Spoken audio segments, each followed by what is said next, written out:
El hombre invisible, por H. G. Wells. 21. En Oxford Street. Cuando bajé las escaleras por primera vez, tuve grandes dificultades, porque no podía verme los pies. Tropecé 2 veces y notaba cierta torpeza al agarrarme a la barandilla. Sin embargo, pude caminar mejor evitando mirar hacia abajo. Estaba completamente exaltado, como el hombre que ve y que camina sin hacer ningún ruido, en una ciudad de ciegos. Me entraron ganas de bromear, de asustar a la gente, de darle una palmada en la espalda a algún tipo, de tirarle el sombrero a alguien, de aprovecharme de mi extraordinaria ventaja. Apenas acababa de salir a Great Portland Street. Mi antigua casa estaba cerca de una tienda de telas, cuando recibí un golpe muy fuerte en la espalda. Al volverme, vi a un hombre con una cesta con sifones que miraba con asombro su carga. Aunque el golpe me hizo daño, no pude aguantar una carcajada al ver la expresión de su rostro. «Lleva el diablo en la cesta», le dije, y se la arrebaté de las manos. Él la soltó sin oponer resistencia, y yo alcé aquel peso en el aire. Pero en la puerta de una taberna había un cochero, y el idiota quiso coger la cesta y, para esto, me dio un manotazo en una oreja. Dejé la carga en el suelo y le di un puñetazo. Y me di cuenta de lo que había organizado cuando empecé a oír gritos y noté que me pisaban. Y vi gente que salía de las tiendas y se dirigían hacia donde yo estaba, y vehículos que se paraban allí. Maldije mi locura, me apreté contra una ventana y me preparé para escapar de aquella confusión. En un momento vi cómo me rodeaba la gente, que, inevitablemente, me descubriría. Di un empujón al hijo del carnicero que, por fortuna, no se volvió para ver el vacío con el que se habría encontrado, y me escondí detrás del vehículo del cochero. No sé cómo acabó aquel lío. Crucé la calle, aprovechando que, en ese momento, no pasaba nadie, y sin tener en cuenta la dirección, por el miedo a que me descubrieran por el incidente, me metí entre la multitud que suele haber a esas horas en Oxford Street. Intenté confundirme entre la multitud, pero había demasiada gente y enseguida empezaron a tropezar con mis talones. Entonces me bajé a la calzada, pero era demasiado dura y me hacían daño los pies. Un cabriolé, que venía a poca velocidad, me clavó el varal en un hombro, recordándome la serie de contusiones que había sufrido. Me aparté de su camino, evité chocar contra un cochecito de niño con un movimiento rápido y me encontré justo detrás del cabriolé. En ese momento me vi salvado, pues, como el carruaje iba lentamente, me puse detrás, temblando de miedo y asombrado de ver cómo habían dado la vuelta las cosas. No solo temblaba de miedo, sino que tiritaba de frío. Era un hermoso día de enero, y yo andaba por ahí desnudo, pisando la capa de barro que cubría la calzada, que estaba completamente helada. Ahora me parece una locura, pero no se me había ocurrido que, invisible o no, estaba expuesto a las inclemencias del tiempo y a todas sus consecuencias. De pronto se me ocurrió una brillante idea. Di la vuelta al coche y me metí dentro. De esta manera, tiritando, asustado y estornudando, esto último era un síntoma claro de resfriado, me llevaron por Oxford Street hasta pasar Tottenham Court Road. Mi estado de ánimo era bien distinto a aquel con el que había salido 10 minutos antes, como puedes imaginarte. Y, además, aquella invisibilidad. En lo único que pensaba era en cómo iba a salir del lío en el que me había metido. Circulábamos lentamente hasta llegar cerca de la librería Moody, en donde una mujer, que salía con 5 o 6 libros con una etiqueta amarilla, Hizo señas al carruaje para que se detuviera. Yo salté justo a tiempo para no chocarme con ella, esquivando un vagón de un tranvía que pasó rozándome. Me dirigí hacia Bloomsbury Square con la intención de dejar atrás el museo y, así, llegar a un distrito más tranquilo. Estaba completamente helado, y aquella extraña situación me había desquiciado tanto que eché a correr medio llorando. De la esquina norte de la plaza, de las oficinas de la Sociedad de Farmacéuticos, salió un perro pequeño y blanco que, olisqueando el suelo, se dirigía hacia mí.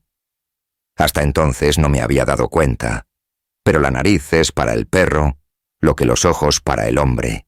Igual que cualquier hombre puede ver a otro, los perros perciben su olor. El perro empezó a ladrar y a dar brincos, y me pareció que lo hacía solo para hacerme ver que se había dado cuenta de mi presencia. Crucé Great Russell Street, mirando por encima del hombro. Ya había recorrido parte de Montague Street cuando me di cuenta de hacia dónde me dirigía. Oí música y, al mirar para ver de dónde venía, vi a un grupo de gente que venía de Russell Square.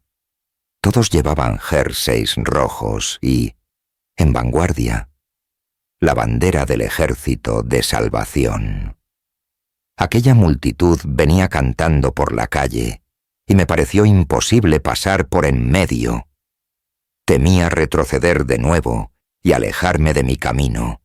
Así que, guiado por un impulso espontáneo, subí los escalones blancos de una casa que estaba enfrente de la valla del museo y me quedé allí esperando a que pasara la multitud. Felizmente para mí, el perro también se paró al oír la banda de música, dudó un momento y, finalmente, se volvió corriendo hacia Bloomsbury Square. La banda seguía avanzando, cantando, con inconsciente ironía, un himno que decía algo así como «¿Cuándo podremos verle el rostro?» Y me pareció que tardaron una eternidad en pasar. Pom, pom, pom. Resonaban los tambores, haciendo vibrar todo a su paso, y, en ese momento, no me había dado cuenta de que dos muchachos se habían parado a mi lado. «Mira», dijo uno. «¿Que mire qué?», contestó el otro. «Mira, son las huellas de un pie descalzo, como las que se hacen en el barro». Miré hacia abajo y vi como dos muchachos que se habían parado observaban las marcas de barro que yo había dejado en los escalones recién fregados. La gente que pasaba los empujaba y les daba codazos, pero su condenada imaginación hacía que siguieran allí parados. La banda seguía. Pom, pom, pom. ¿Cuándo? Pom. Volveremos. Pom. A ver, pom. Su rostro. Pom, pom. «Apuesto lo que sea a que un hombre descalzo ha subido estos escalones», dijo uno, «y no ha vuelto a bajarlos. Además, un pie está sangrando». La mayoría de aquella gente había pasado ya. «Mira, Ted», dijo el más joven, señalando a mis pies y con cierta sorpresa en la voz. Yo miré y vi cómo se perfilaba su silueta, débilmente, con las salpicaduras del barro. Por un instante, me quedé paralizado. «Qué raro», dijo el mayor. «Esto es muy extraño. Parece el fantasma de un pie, ¿no te parece?» Estuvo dudando y se decidió a alargar el brazo para tocar aquello. Un hombre se acercó para ver lo que quería coger y luego lo hizo una niña. Si hubiera tardado un minuto más en saber qué hacer, habría conseguido tocarme, pero di un paso y el niño se echó hacia atrás. soltando una exclamación. Después, con un rápido movimiento, salté al pórtico de la casa vecina. El niño más pequeño, que era muy avispado, se dio cuenta de mi movimiento y, antes de que yo bajara los escalones y me encontrara en la acera, él ya se había recobrado de su asombro momentáneo y gritaba que los pies habían saltado el muro. Rápidamente dieron la vuelta y vieron mis huellas en el último escalón y en la acera. «¿Qué pasa?», preguntó alguien. «Que hay unos pies. Mire, unos pies que corren solos». Todas las personas que había en la calle, excepto mis 3 perseguidores, iban detrás del ejército de salvación, y ello me impedía, tanto a mí como a ellos, correr en esa dirección. Durante un momento, sorprendidos, todos se preguntaban unos a otros. Después de derribar a un muchacho, logré cruzar la calle y, un momento más tarde, eché a correr por Russell Square. Detrás de mí iban 6 o 7 personas siguiendo mis huellas, asombrados.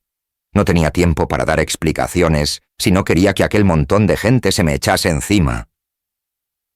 Di la vuelta a 2 esquinas y crucé 3 veces la calle, volviendo sobre mis propias huellas y, al mismo tiempo que mis pies se iban calentando y secando, las huellas, húmedas, iban desapareciendo.